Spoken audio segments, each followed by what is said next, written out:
So let's have the conversation about taxes. Donald Trump says he's going to reveal his big tax plan.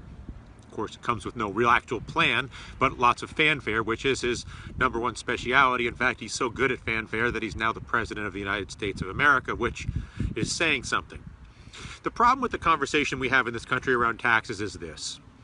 The assumption is that all tax money, or the primary tax revenue for our country, should come from income. In other words, when you make money, the government takes some of it. I want to back up a little bit and have you think about taxes a slightly different way. Imagine taxes are a way of punishment. And so you want to use taxes to punish the things that you don't want to have in society. And you want to reduce taxes to encourage the things you do want to have in society. And now imagine a political body, the Congress, the government, state or federal, that debates what are the things we want to have more of in society and what are the things we want to have less of in society, and then reflects that intention, more of or less of, through tax policy.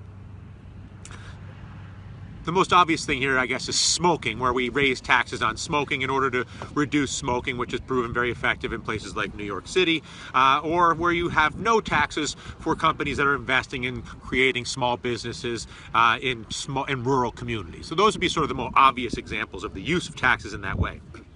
But writ large, we actually use taxes as a country to punish people for the act of making money, for generating income. So if you are an earner where you have a job and you get paid money, you get taxed. Why should we tax you for making money? We want you to have money in your life. We want everybody to have money in their life as much as they possibly can. At the same time, why do we create tax benefits for things that we know are bad for society? Things, the most obvious one being fossil fuels. So don't be fooled by the Democrat, Republican, Donald Trump tax conversation, where it's tax cuts for the rich or it's taxes on the middle class.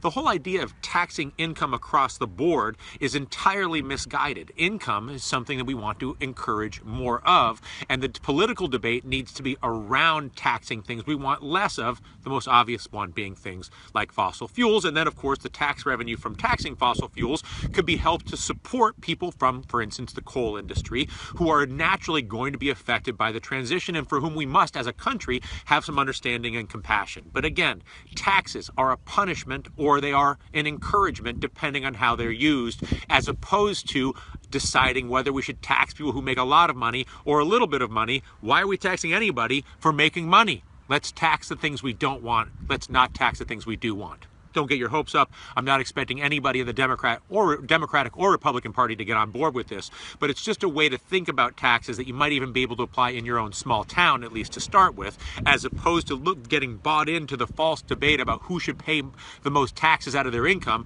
when the idea should be to tax income in general as little as possible, and then encourage the investment in businesses that have a longevity for society, that have the ability to transition society, they have the ability to create jobs in society. So you create tax benefits there, and then you create tax penalties for excess consumption, or for that matter, things like fossil fuels.